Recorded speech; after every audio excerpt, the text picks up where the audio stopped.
Ma avete notato nulla? Nulla? Ma proprio nulla? Abbiamo tutto il sito per noi, non c'è nessuno. Pochissime È una roba persone. incredibile, ma immaginate d'estate qui cosa ci possa essere. Le pulmate di gente. Pulmate è bello, Le pulmate, proprio così assecchiate. Invece abbiamo tutto il sito per noi. Ci becchiamo un bel po' di vento e di freddo, e magari d'estate no, però insomma va bene, è la legge, no, del compenso. Sì. The miles are leaving traces on my face, signs of falling grace, filling up the empty space. But heaven knows I'm getting so much better every day. Yeah, baby, can't you see? It's easy as ABC. Ora facciamo questa scalinata e andiamo a vedere Uno spettacolo. uno spettacolo. Andiamo a vedere, a goderci uno spettacolo. Andiamo a teatro. Esatto, doppio spettacolo. Doppio spettacolo. Queste scale. Ma sono alti, eh? Mamma mia. We'll find a way somehow. C'è da dire che è tutto ben conservato e tenuto bene. Si vedono anche le scritte su queste pareti. Alcune aree sono chiuse per restauro e non si può accedere.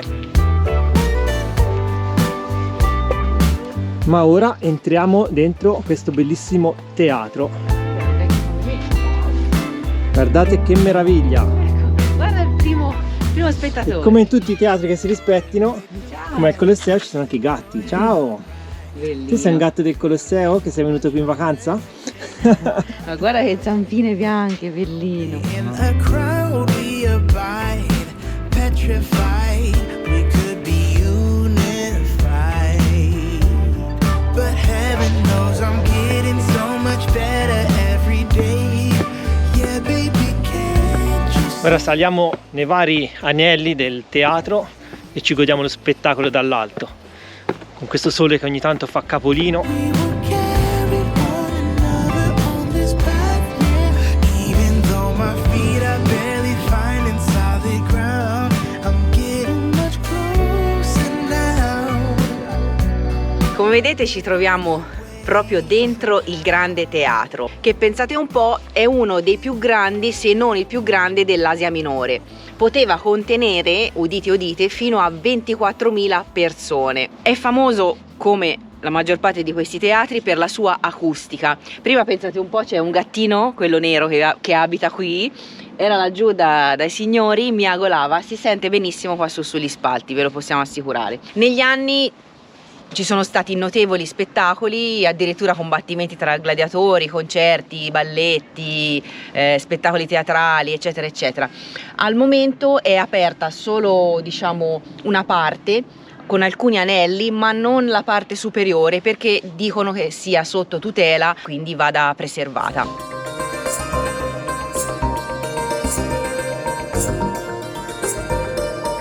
Nel frattempo è arrivato il primo pullman di turisti. Gruppo che secondo me sono giapponesi. Sono giapponesi, qui non possono mancare No, mai. senza secondo me, sono giapponesi. Sono giapponesi, non possono mai mancare.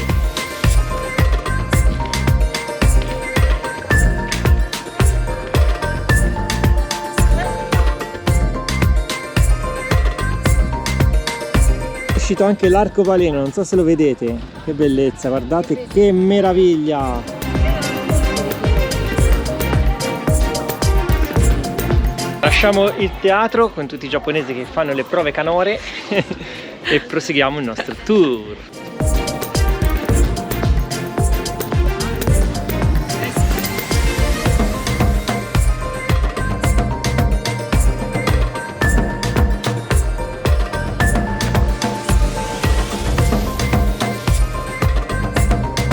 Partiamo ora questo arco che è l'unico pezzo rimasto in piedi di tutta quest'area.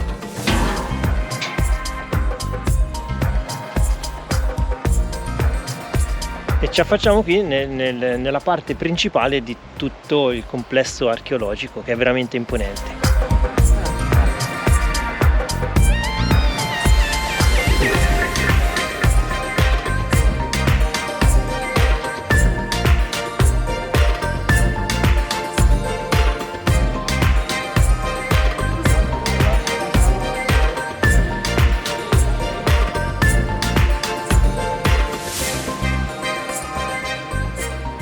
Vi ricordate a scuola quando si studiavano le piramidi, l'antica piramide di Cheope, i giardini pensili di Babilonia, il faro di Alessandria?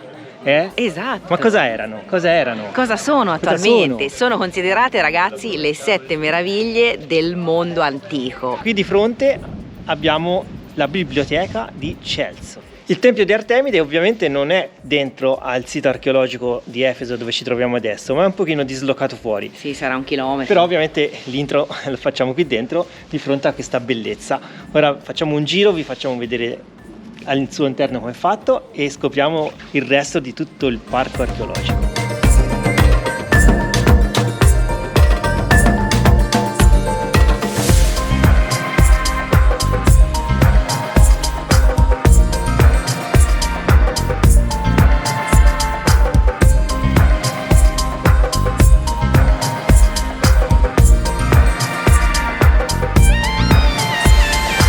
Questo monumento, ovviamente il più noto del sito archeologico, era una biblioteca. Fu costruita in onore del senatore Tiberio da suo figlio, nell'anno fra il 100 e il 110 d.C. Un'opera imponente, titanica, però purtroppo ha subito il crollo interamente nel terribile terremoto del 270 d.C. e da lì non fu più ricostruita, fino ad arrivare, diciamo, ai giorni nostri. Tra il 1970 e il 1978 fu ricostruita almeno in parte, quantomeno la facciata principale, che è quella maestosa, con l'aiuto, diciamo, di alcuni finanziamenti da parte di persone facoltose. Come contrasto, diciamo, alla facciata molto elaborata, all'interno pare essere stata molto semplice, con pavimenti lastricati di marmo, con dei semplici muri in pietra e mattoni rossi per le sale interne. In facciata una scalinata di 9 gradini, fiancheggiata da un basamento di statue, conduceva ad un vestibolo dal quale si accedeva ad una sala, la vera e propria biblioteca.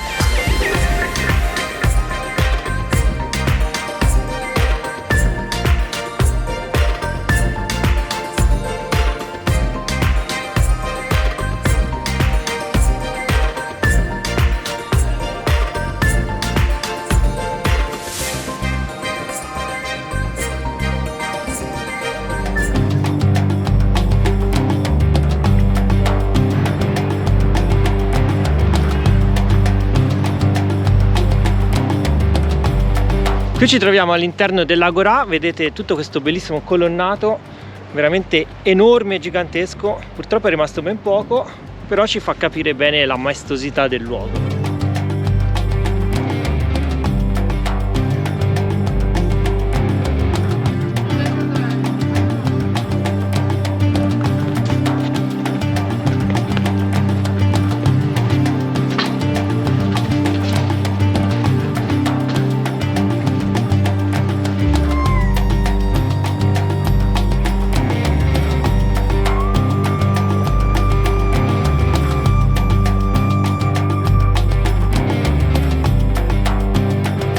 Troviamo all'interno delle terme di Vario, o meglio all'interno della sala spogliatoio delle terme stesse, perché sono molto grandi.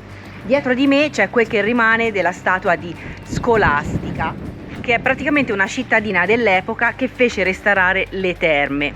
Dietro di me quel che rimane di una vasca dell'epoca. Questo edificio, pensate, era costruito come da manuale, nel senso che aveva tutte e 4 le tipologie di sale: la frigidarium ovviamente con l'acqua fredda, tepidarium con l'acqua tiepida, calidarium con l'acqua bollente e infine il sudatorium, la sauna con il vapore.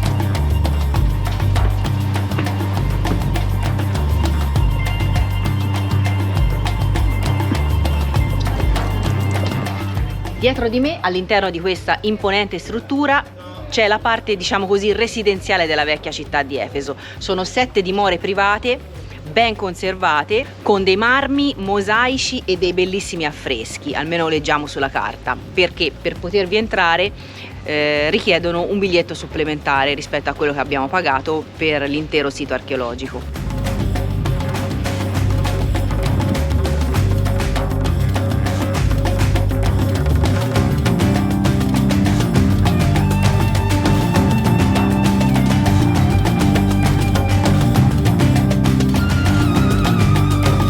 Percorrendo questo bellissimo viale passiamo davanti al tempio di Adriano, mentre intanto il sole viene offuscato dalle nuvolette.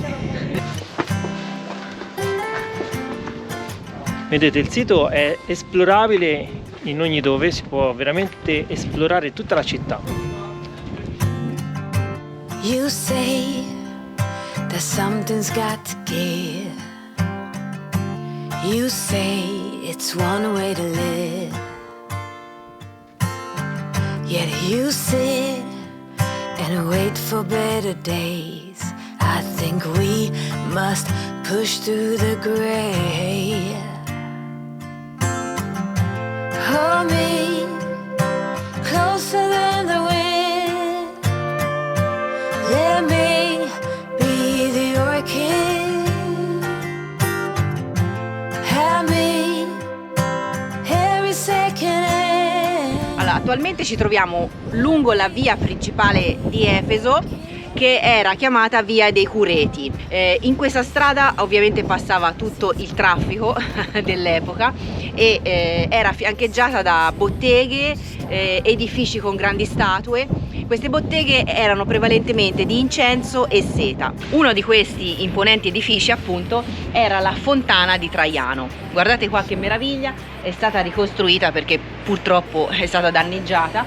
Aveva una vasca centrale grande al suo interno e un'altra vasca qui longitudinale, e poi aveva praticamente una vasca dove defluivano le acque.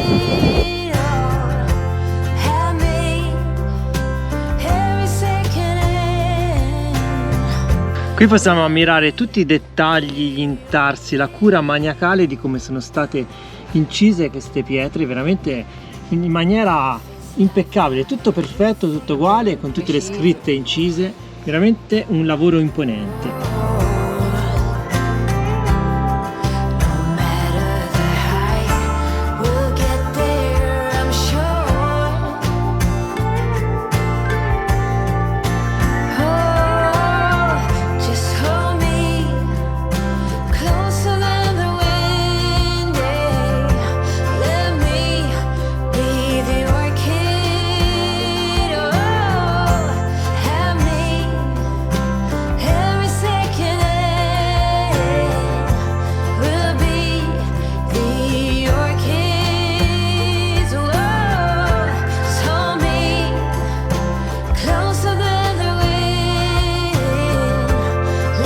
Questa città è veramente enorme, ci vuole una vita a girarla tutta. Una sorpresa dietro l'altra. Sì, per esempio ora siamo davanti al tempio di Domiziano, ma poi notavamo anche la cura delle ricostruzioni. Ad esempio lì abbiamo quell'arco che hanno ricostruito, c'è un tirante di ferro per tenerlo su e quindi da lodare anche tutto il lavoro di ristrutturazione e di salvaguardia di questa bellissima città. Dell'area, sì, non è facile perché veramente è grandissima, quindi a terra trovate tanti resti, però insomma, come diceva Fede, riusciamo ancora oggi con una passeggiata a capire come fossero le strutture e come potessero vivere all'epoca, ecco. La maggior parte dei monumenti dell'area di Efeso risale all'epoca romana e proprio per questo motivo è stato costruito il tempio di Domiziano, a lui dedicato in onore, diciamo così. C'era anche un significato di prestigio nel fare questa attribuzione, proprio perché una città come questa grande aumentava sicuramente di prestigio avere un tempio in onore dell'allora regnante. Quindi ottenere questo riconoscimento, questo titolo, era un motivo di gara per le città dell'Asia minore.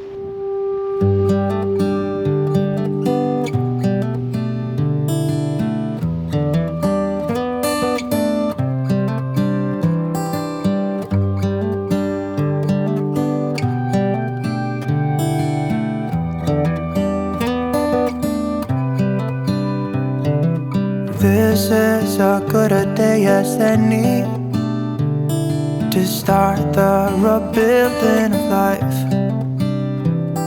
The roads that lay open are many when the old one's gone under the knife. And I can feel the sun. Qui ragazzi abbiamo trovato anche un plastico che ci fa vedere come era fatta la città dall'alto. Vedete, questo qui Mamma mia. in primo piano col numero 6 è l'Agorà dove ci troviamo adesso, mentre da questo lato vediamo il teatro, quello principale dove siamo passati prima, e tutto il resto della città. Siamo praticamente arrivati alla fine della escursione e siamo giunti all'uscita sud. Noi però dobbiamo tornare a quella di entrata, all'uscita entrata nord, e quindi rifaremo tutto il percorso a ritroso passando però da quest'altro lato. Qui intanto ci sono tutti sti cuccioli di cane che se la godono qui al sole. To see the horizon and the far. Excuses were 2 for a penny, but they've all gone out the window of this car. And when I feel the wind Adesso entriamo in quest'altro teatro, passiamo sotto questo arco e facciamo questa lunga scalinata.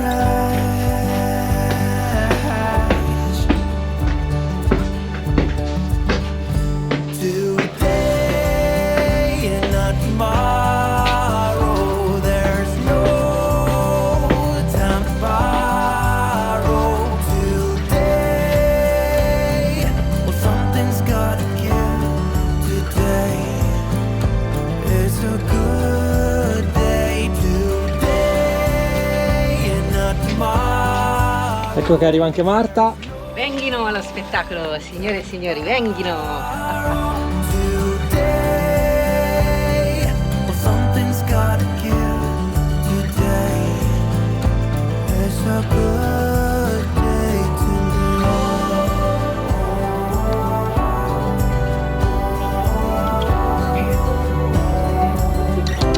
Guarda come veleggi al vento.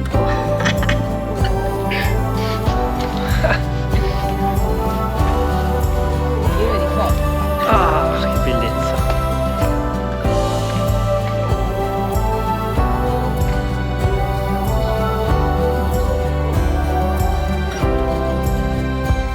Alle mie spalle il Boleuterium, ovvero non era altro che un edificio dove si riuniva il consiglio di questa città-stato. Le persone si trovavano qui per decidere i vari prezzi dei prodotti che venivano commercializzati e soprattutto prodotti all'interno di questa città-stato. Proprio per questo motivo si trovava, diciamo così, nella zona governativa, dove c'era l'agorà del consiglio e gli edifici appunto governativi.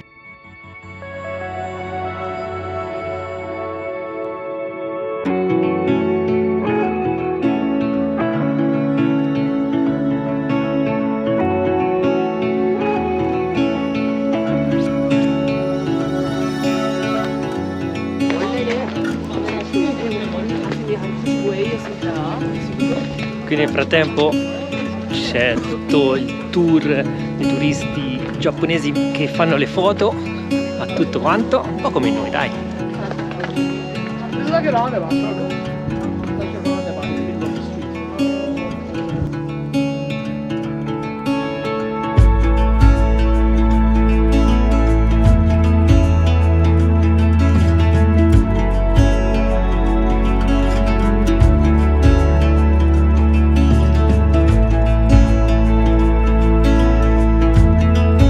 Qui sono raccolti tutti i capitelli che stavano sopra le colonne di questo lungo porticato dell'Agorà.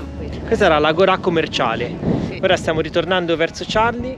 Il tempo ci ha graziato, ogni tanto qualche folata di vento, però siamo stati molto fortunati. Qualche folata, senti qua, ci porta via? No, vabbè, a parte gli scherzi sì. Per come l'avevamo vista brutta stamattina è andata benone.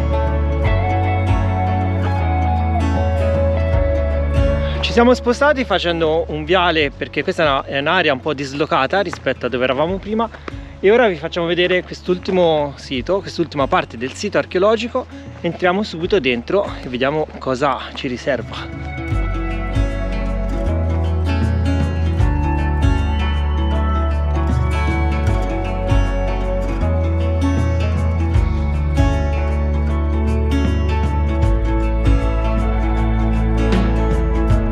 Guardate che maestosità.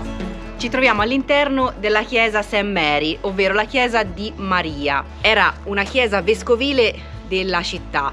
Era, pensate un po', grande, 145 metri per 30. Infatti è veramente maestosa, non si vede quasi la fine. Esatto. È veramente gigantesca. Fu eretta nella zona meridionale di questo quartiere. È diventata famosa perché fu la sede del terzo concilio ecumenico nel 431 d.C. Come potete ben intuire, questa chiesa è stata costruita e distrutta varie volte durante la sua esistenza. Fino, pensate un po', a diventare una chiesa cimiteriale fino al periodo del Medioevo.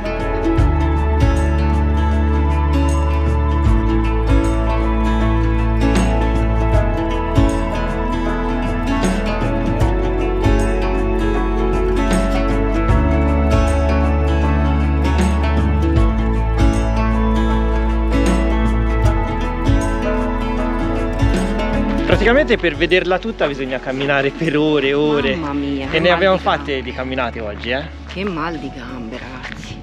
Poi magari dopo vi diciamo dall'app quanti chilometri.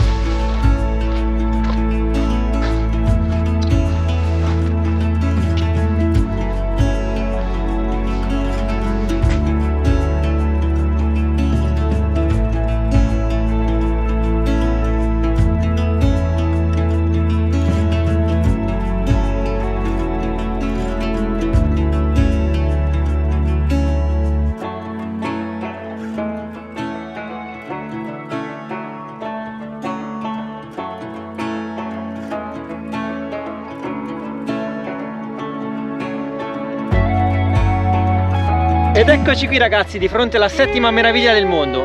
Però non mi torna. Dov'è? È un po' vuoto. Dov'è? Dov'è sta meraviglia? La settima meraviglia del mondo antico è evaporata. Nel senso che purtroppo quello che rimane è questo, cioè in una colonna che è stata ricostruita e un'altra colonna più piccola. Questo è quello che rimane. Era sicuramente un sito imponente, però ai noi quello che è rimasto è questo. Per arrivare qui abbiamo dovuto riprendere il nostro Charlie perché questa zona è un po' dislocata dal resto di tutto il sito archeologico, e qui praticamente siamo sotto al castello di Selçuk. Abbiamo anche la moschea Isabei, quindi niente, ora facciamo due passi di fronte a questa colonna, facciamo una foto e poi proseguiamo.